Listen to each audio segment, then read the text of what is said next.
즐거운 날입니다. 오늘 3부 찬양대는 할렐루야를 찬양하였고 2부 찬양대는 오 해피데이를 찬양하였습니다. 오늘 아주 해피데이입니다. 그렇게 생각하시나요? 네.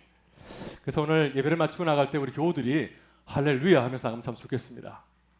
또 맑은 날씨 주신 하늘을 바라보면서 이 기쁨을 주신 하늘을 바라보면서 오 해피데이 하고 외치면 그 자체가 부활의 증인의 모습으로 거듭나게 되는 줄 믿습니다. 오늘은 부활 주일입니다. 여러분, 부활은 언제나 죽음을 전제로 하죠. 죽음이 없다면 부활도 존재할 수가 없기 때문입니다. 우린 지난 한 주간 고난 주간을 거쳐서 또 부활주일을 아주 기다리고 또 기다렸습니다. 한 주간 성금요일 기도회, 특별새벽 기도회, 성찬 예배를 통해서 주님의 고난을 묵상하고 또 함께 동참하였습니다. 이른 새벽마다 주님 전에 나와서 기도하는 동안 저는 부활절이 기다려지더라고요. 한 주간 힘들게 지났기 때문에 부활절을 맞이하면서 이날이 정말 소중한 사실을 새삼스럽게 깨닫게 됩니다. 이처럼 고난주간을 통과한 뒤에 부활절이 기쁨으로 다가오는 것처럼 우리의 인생 여정도 똑같지 않겠습니까? 우리가 열심히 인생을 살다가 마지막 숨을 거두게 되었을 때, 마지막 순간을 이르게 되었을 때 그 끝은 절망이나 소멸이 아닐 것입니다. 하나님께서 충성스럽게 달아온 우리 모든 분들에게 고난주간 후에 부활절이 있듯이 우리에게 새 생명과 영하는 나라로 인도하는 기쁨을 누리게 될 줄 믿습니다. 여러분, 기독교는 부활의 신앙의 굳게 서 있습니다. 우린 죽음을 넘어서 다시 살아나는 생명을 믿는 사람들이 아닙니까? 죽음이 두려워하지만은 죽음이 두렵지 않은 사람이 어디 있겠습니까? 죽음이 두렵지만 그것에 매이지 아니하고 부활의 소망을 바라보며 오늘 살아가는 사람들이 바로 우리 그리스도인들인 줄 믿습니다. 그래서 오늘 우리에게 가장 큰 기쁨을 주신 주님을 바라보면서 그 기쁨을 가지고 다시 주님 주신 그 인생의 길, 믿음의 길을 힘차게 걸어가는 우리 모든 교우들 되시기를 주의 이름으로 축원합니다. 우리는 어떤 부활을 소망하며 살아가고 계신가요? 주님의 부활은 과거의 사건이 아니지 않습니까? 지금도 우리와 함께 하시는 놀라운 하나님의 역사인 줄 믿습니다. 그러게 우리는 이 부활의 삶을 고대하며 바라며 살아가고 있지 않습니까? 저는 이번 부활주를 맞이하면서 아주 오래전에 읽었던 톨스토이의 부활을 다시 꺼내 읽게 되었습니다. 대작이어서 끝까지 다 읽지는 못하고 군데군데 읽으면서 내용을 살펴보게 되었습니다. 여러분, 톨스토이는 이 작품을 통해서 부활의 삶이 무엇인가 하는 것을 우리에게 나누고 있지 않습니까? 이 작품은 남자 주인공, 여자 주인공이 나오게 되는데 남자 주인공의 이름을 아직도 기억하시나요? 네, 다들 아시는군요. 네, 네힐류도프라고 하는 남자 주인공, 귀족이죠. 여자 주인공 이름을 아시나요? 네, 다들 아시는군요. 카츄샤. 네, 이 두 배우를 통해서 이 부활이 무엇인지를 우리에게 잘 말해주고 있습니다. 귀족 청년 네힐류도프는 바람둥이였습니다. 젊은 시절에 순수했던 카츄샤를 유혹하고 그녀를 버리게 됩니다. 그리고 계속해서 바람둥이 생활을 하다가 어느 날 법정에서 피고인의 자리에 서인 카츄샤, 내가 사랑했던 그 여인을 다시 만나게 되죠. 그 순간 그의 양심이 무너지게 됩니다. 나의 한 선택 때문에 이 여자가 이런 인생을 살게 되었구나. 그 깨달음이 바로 이 네힐류도프의 부활의 시작이었습니다. 그래서 그는 더 이상 과거를 예민하지 아니하고 자신의 책임을 지며 다시 새로운 삶을 살기로 결단하게 되죠. 그래서 이 네힐류도프에게 부활은 어떤 삶일까요? 다시 시작하는 것입니다. 자신의 과거를 돌아보면서 다시 똑같은 일을 반복하지 아니하고 다시 진실하고 책임 있게 살아가는 것, 바로 그것이 그에게 부활의 삶이었습니다. 여주인공 카츄샤의 삶도 다르지 않습니다. 한때 순수하였지만은 이제 연인으로부터 배신을 당한 이후에 그녀는 삶의 밑바닥까지 떨어지게 됩니다. 결국 죄인의 신분으로 재판을 받는 자리까지 서게 되죠. 이런 삶을 살았으니 그 마음이 얼마나 분노와 냉소가 가득 차 있을까요? 하지만 자신이 사랑했던 네힐류도프의 돌아선 모습, 진심 어린 회개의 모습을 보면서 마음이 조금씩 열리게 됩니다. 그래서 그녀도 다시 마음을 다잡게 되죠.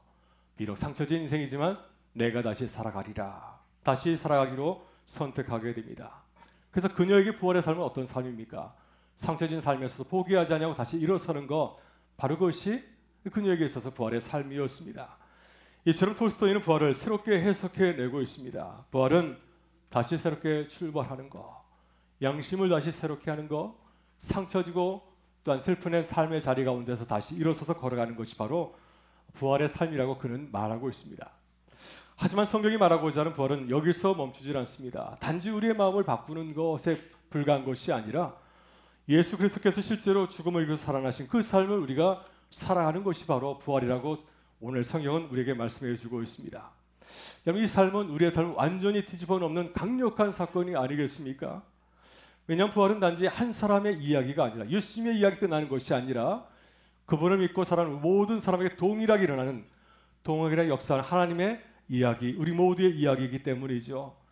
그러게 우리가 바라는 참된 부활은 어떤 삶이겠습니까?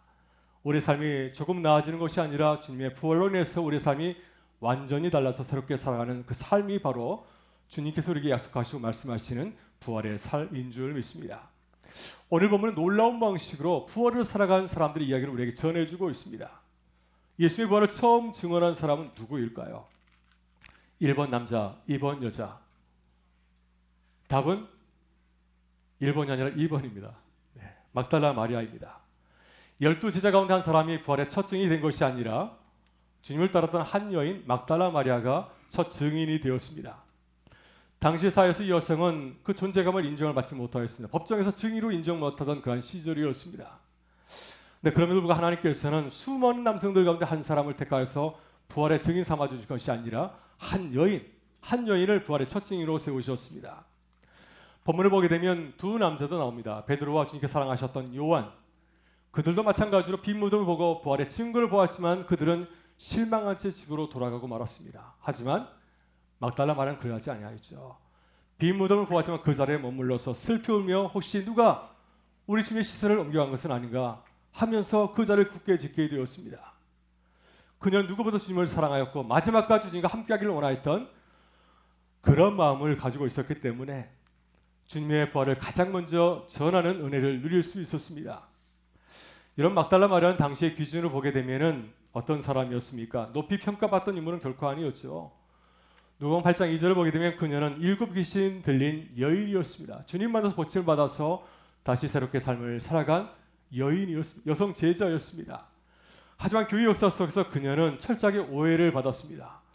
귀신 들려 삶을 살았으니 아마 그녀는 자신의 삶을 포기했을지 모른다, 함부로 살아갈지 모른다 하는 가운데서 로마 교황 고레고리 1세는 그녀를 창녀라고 선포하기 이렇습니다. 이런 삶이 어떻게 교회 모델이 될 수 있겠습니까? 그래서 그녀는 항상 뒤로 처지고 또 이렇게 공개적으로 그녀의 삶을 높이 평가받지 못하였지 않습니까? 또 그가 이 막달라 마리아가 주님을 사랑한 것도 오해하여서 연인의 사랑으로 이렇게 치부하기도 하였습니다. 또 어떤 기독교 전통에서는 막달라 마리아보다도 다른 성경의 여성 인물을 더 높이 평가하기도 하였습니다. 하지만 오늘 본문에서 성경 분명하게 증거하지 않습니까? 이 여인은 부활의 첫 증인이었습니다. 그녀를 막달라 마리아 부르는 것은 그녀는 갈릴리 호숫가 주변에 막달라 훈제 생선을 쌓아뒀던 큰 탑이 있었던 그 지방, 그 지역의 출신이었기 때문이죠. 복음서는 그녀를 매우 중요한 인물로 소개하고 있습니다. 가장 먼저 부활의 소식을 전했던 예수님의 여성 제자, 교회에서 충성스럽게 섬겼던, 자신의 삶을 기꺼이 바쳤던 여성 제자로서 그녀를 우리에게 복음서는 소개해주고 있습니다. 무엇보다 중요한 것은 왜 그녀가 이러한 놀라운 은혜를 누렸는가 하는 것입니다. 왜 그녀가 부활의 첫 증인의 영광을 누리게 되었을까요? 그것은 무엇보다 그녀가 주님을 뜨겁게 사랑하였기 때문이었습니다. 그녀는 십자가에 돌아가신 주님의 시신이 염려되어서 가장 먼저 무덤을 찾게 되었고요. 주님의 무덤에 찾아와서 향품을 바르고 하였지만은 주님의 시선이 보이지 않았을 때는 누가 훔쳐간 것은 아닌가 하면서 그 자리를 계속해서 지켰습니다. 그런 사랑을 울며 지켰기 때문에 주님의 부활을 가장 먼저 전하는 기쁨을 누릴 수 있게 된 것입니다. 여러분, 아가서 8장 6절과 7절을 보게 되면 사랑을 이야기하고 있습니다. 여러분, 이 아가서는 솔로몬 왕과 술람미 여인의 사랑 이야기 아닌가요? 이 사랑 이야기가 성경에 들어온 것은 바로 이 두 여인의 사랑이 바로 하나님과 이스라엘 사랑을 비유적으로 보여주고 있기 때문입니다. 이 아가서의 말씀을 보게 되면 사랑을 이렇게 노래하고 있습니다. 사랑은 죽음같이 강하고 질투는 수월같이 잔인하며 불길같이 일어나니 많은 물도 이 사랑을 끄지 못하겠고 홍수라도 삼키지 못하나니. 여러분, 사랑해 보셨나요? 전혀 안 해보신 것처럼 저를 바라보시네요. 사랑해 보셨습니까? 사랑은 너무너무 강력하지 않습니까? 사랑은 모든 한계를 뛰어넘지 않습니까? 제가 사랑할 때 지하철 2호선을 2번 돈 적도 있었습니다. 할렐루야.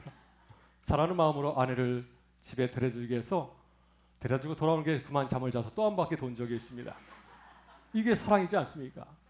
오늘 아가에서 사랑을 이렇게 노래하지 않습니까? 어떤 상황에서도 꺼지지 않는 불과 같다고 말씀해 주고 있는데 바로 막달라 마리아의 사랑이 바로 이와 같았다고 하는 사실이죠. 여러분, 그녀가 부활의 첫 증인이 된 것은 전적인 하나님의 은혜입니다. 세상적인 기준은 도저히 첫 증인의 자리에 오를 수 없었지만 하나님께서 그녀를 가장 귀한 자리에 세우셨습니다. 왜 주님께서 막달라 마리아를 부활의 첫 증인으로 세우셨을까요? 그 이유가 무엇인지 여러분 곰곰이 생각해 보셨습니까? 하나님의 나라에는, 하나님의 은혜에는 순서가 없습니다. 누가 가장 먼저 은혜를 누릴 수 있을까요? 가장 먼저 사랑하는 이, 가장 먼저 주님께 달려간 사람이 가장 먼저 사랑을 받지 않겠습니까? 이런 천국의 질서 때문에 이 막달라 마리아가 주님 사랑하는 가장 먼저 달려갔기 때문에 첫 부활의 증인이 되는 기쁨을 누리게 된 줄 믿습니다. 그러게 우리는 막달라 마리아를 통해서 매우 중요한 사실을 깨워야 됩니다. 주님을 사랑하는 것, 주님을 사랑하기 위해서 열심히 달려가는 것, 그 사랑 가질 때 우리도 부활의 증인으로 살아가는 기쁨을 누리게 될 줄 믿습니다. 그렇다면 우리는 막달라 마리아를 통해 무엇을 깨달아야 되겠습니까? 이런 마리아는 무덤 앞에서 울고 있었습니다. 그녀는 빈 무덤을 바라봤습니다. 그리고 천사도 바라보지 않았습니까? 또 심지어 부활하신 주님도 만나보았습니다. 하지만 그녀는 이런 놀라운 부활의 증거를 바라보면서도 부활의 증거를 깨닫지를 못하였습니다. 모든 부활의 증거를 보면서도 알아보질 못하였습니다. 왜 그럴까요? 이 부활의 놀라운 소식은 우리의 육신의 눈으로 보고 깨달을 수 있는 차원의 기쁨이 아니기 때문입니다. 그렇다면 어떻게 마리아는 이 결정적인 부활의 사실을 알게 되었을까요? 언제 이 막달라 마리아는 주님께서 부활하심을 분명히 알고 깨닫게 되었겠습니까? 바로 그 사는 주님께서 그녀의 이름을 부르시는 순간이었습니다. 마리아야? 라고 주님께서 그녀의 이름을 부를 때 비로소 그녀의 눈이 떠져서 부활하신 주님을 목격하는 기쁨을 누리게 된 것입니다. 여러분, 엠마오로 내려가던 두 제자도 마찬가지였죠. 주님과 함께 길을 가고 있었습니다. 이 두 사람은 예수님께서 십자가에서 돌아가시자 비참한 마음으로 내가 3년간 모시던 그 주님이 십자가에서 비참하게 돌아가셨으니 무슨 소망이 있겠습니까? 그래서 이제는 모든 것을 내려놓고 고향으로 돌아가게 될 때 주님께서 함께 동행하셨습니다. 주님이 찾아오셔서 말씀도 건네주시고 이야기도 나눴지만 전혀 알지 못하다가 마지막에 이제 함께 식사하면서 떡을 떼고 잔을 나눠주는 그 순간에 눈이 열려서 주님을 알아보게 되었습니다. 여러분, 이 장면은 매우 중요한 사실을 우리에게 가르쳐주지 않습니까? 우리도 오랜 기간 교회를 다니며 부활을 알고 있지만 여전히 깨닫지 못하고 살아갈 때가 참 많이 있습니다. 여러분, 주님의 부활은 단지 과거의 사건이 아니죠. 엠마오로 내려간 디두제가 생각한 것처럼 주님과의 만남은 과거의 사건이 아닙니다. 지금도 역시 계속해서 진행되는 현재의 사건이 아닙니까?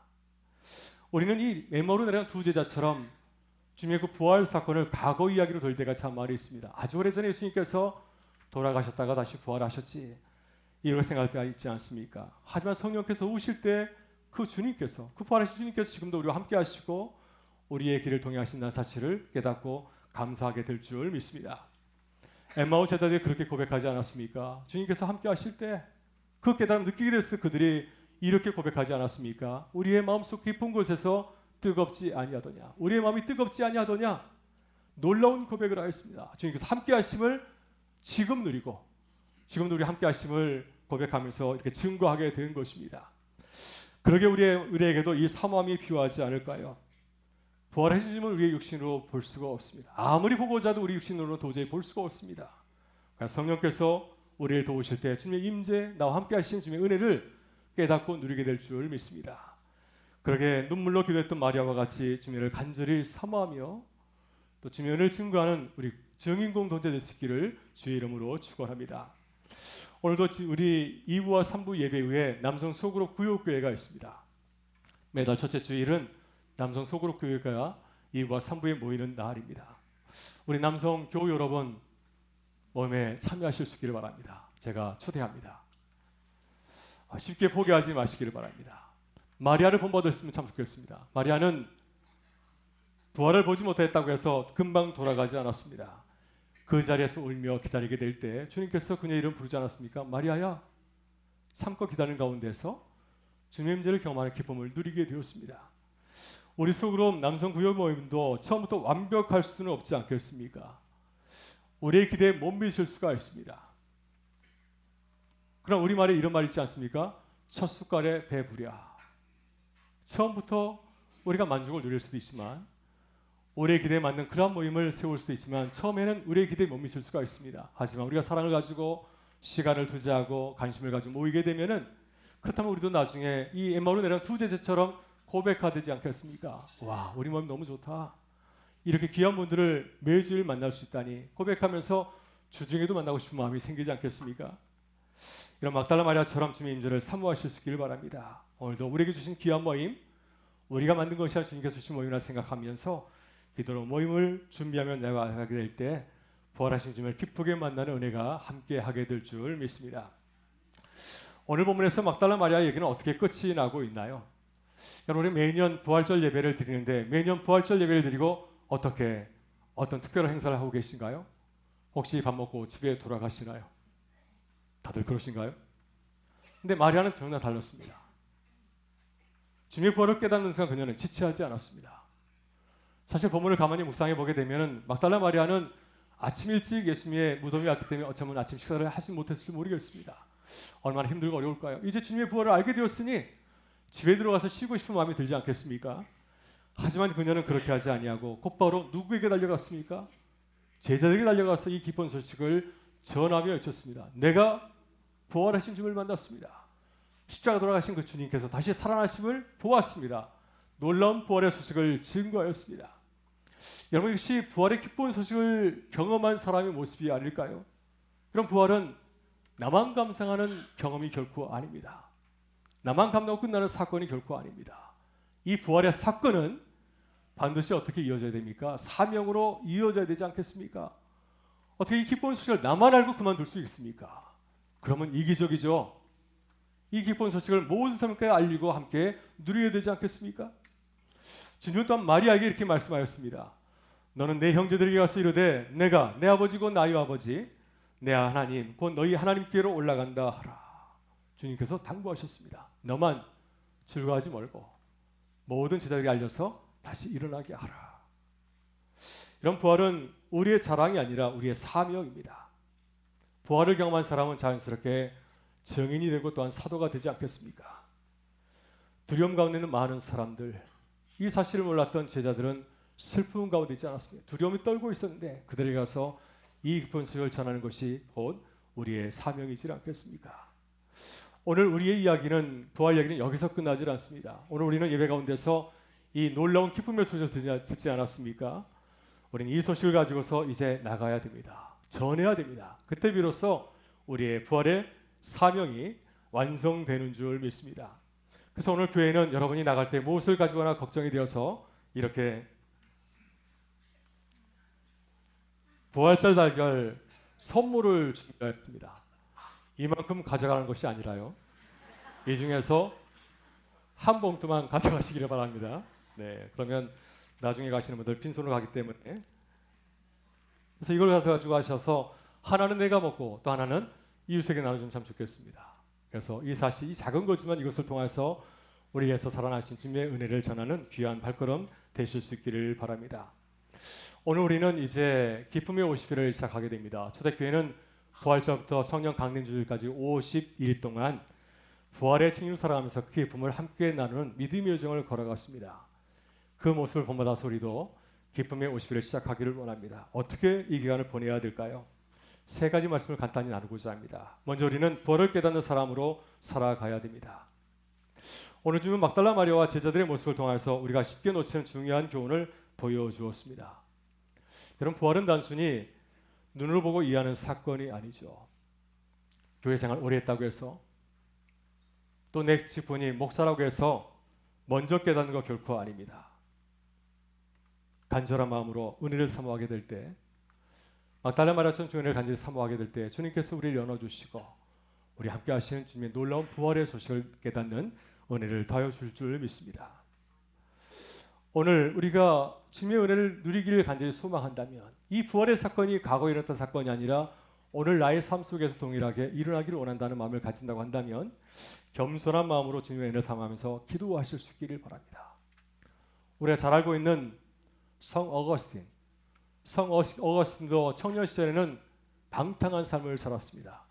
어머니 모니카의 기도로 그가 회개하고 돌아와서 주의 말씀을 간절히 사모하게 될 때 어느 날 마당에서 뛰어오는 아이들로부터 주의 음성을 듣게 되었습니다. 그때 이런 음성이 들려오게 되었습니다. 라틴어로 톨레레게 집어서 읽어라. 주의 말씀을 듣고 성경을 열었을 때 눈앞에 펼쳐진 성경 본문이 로마서 13장 14절의 말씀입니다. 낮에와 같이 단정히 행하고 방탕하거나 술로 취하지 말고 음란하거나 시기하지 말며 오직 주 예수 그리스도로 옷 입고 정욕을 위하여 육신의 일을 도모하지 말라. 이 말씀을 듣게 되었습니다. 이 말씀을 내게 주시는 주의 말씀을 듣고 다시 시작하게 될 때 모든 사람이 존경하는 새로운 성인의 삶을 살아가는 기쁨을 누리게 된 줄 믿습니다. 사랑하는 여러분, 기쁨이 오시기 시작하는 이때 우리도 주연을 간절히 사모하실 수 있기를 바랍니다. 주연을 간절히 사모하실 수 있기를 바랍니다. 우리 힘과 능력이 아니라 주님 주시는 능력으로 이 기쁜 50일 동안 부활의 놀라운 소식을 증거하는 증인의 발걸음 되실 수 있기를 주의 이름으로 축원합니다. 다음으로 부활하신 주님의 시선으로 사람을 바라보시길 바랍니다. 우리 주님은 수많은 제자들 가운데서 가장 연약하고 상처 많은 한 여인을 부활의 첫 증인으로 세우셨습니다. 이것이 바로 우리를 바라보시는 시선이라고 하는 겁니다. 주님의 시선이라고 하는 것입니다. 막달라 마리아는 겸손한 사람이었습니다. 누구보다 주님을 사랑했고 끝까지 따르지 않았습니까? 주님을 만나기를 간절히 사모하였고 주님의 시선이 사라졌을 때는 무관심한 것이 아니라 그 시선 다시 찾아서 이곳에 안장하기를 간절히 원하지 않았습니까? 세상의 시기준을 바라보게 되면 그녀는 형편없는 사람이지만 주님께서는 그 모습을 정말 사랑하셨고 그녀의 그 모습을 통하시며 은혜를 부어주셨고 그 모습을 통해서 부활의 첫 증거를 하는 주님의 사람으로 삼으셨습니다.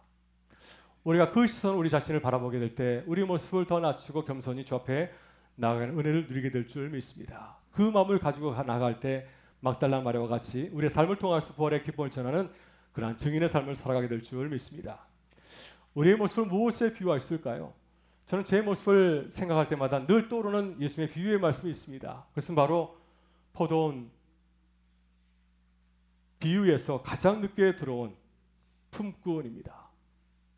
그는 가장 나중에 부르심을 받는 은혜를 누렸지만은 동일하게 한 대란윤을 받지 않았습니까? 그 은혜 감격하여서 그는 주인에서 열심히 기뻐하며 살아가게 되지 않았을까요? 바로 막달라 마리아가 바로 그러한 여인이 아니겠습니까? 받은 은혜를 감사하면서 기쁘게 살아가게 될 때 그녀의 삶을 통해서 주님의 복음이 모든 사람에게 널리 전해지게 되었습니다. 그래서 우리도 그 마음을 가지고 겸손한 마음으로 주님의 은혜를 구하고 내게 주신 은혜를 널리 증거하는 믿음의 삶 될 수 있기를 주의 이름으로 축원합니다.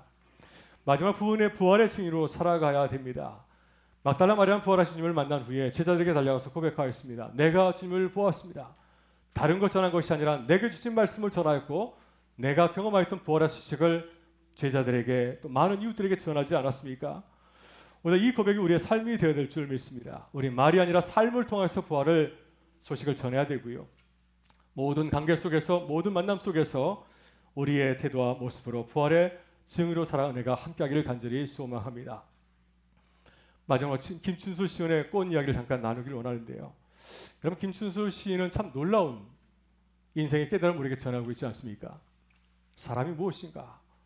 언제 우리의 삶이 다시 일어서게 되는가? 바로 그것은 누군가 우리의 이름을 불러줄 때 우리의 존재가 깨어나고 관계가 시작된다고 말씀하고 있습니다.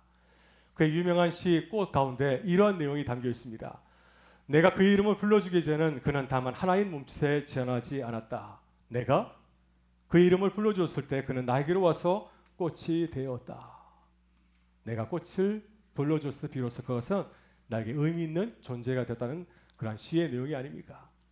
이런 막달라 마리아가 바로 이러한 삶을 살아내지 않았습니까? 주님께서 그녀를 부르셨을 때 그는 주님의 여성 제자가 되었습니다. 7 귀신 들린 버려진 인생이었지만 주님께서 막달라 마리아야 부를 때 그가 여성 제자가 되었고 또 빈놈에 대해서 주님께서 그녀 이름을 부를 때 그는 가장 먼저 부활의 소식을 전하는 첫 증인의 삶을 누리게 되었습니다. 그래서 그녀는 이제 슬픔 속에 살아가는 여인이 아니라 깊은 부활을 전하는 증인으로 새롭게 거듭나게 되었습니다. 여러분, 부활은 어떤 사건일까요? 부활은 주님께서 우리를 부르시는 사건입니다. 주님께서 우리를 부르실 때 우리의 삶이 새롭게 거듭나게 되는 줄 믿습니다. 우리가 주님을 간절히 구하게 될 때 주님께서 우리를 불러주셔서 다시 우리가 이전에 경험하지 못했던 놀라운 삶을 시작하는 은혜를 허락하여 주실 줄 믿습니다. 그래서 오늘 막달라 마리아처럼 내가 주님을 보았습니다, 이 놀라운 고백을 하며 살아가는 우리의 믿음의 발걸음 기쁨의 50일 되실 수 있기를 주의 이름으로 축원합니다.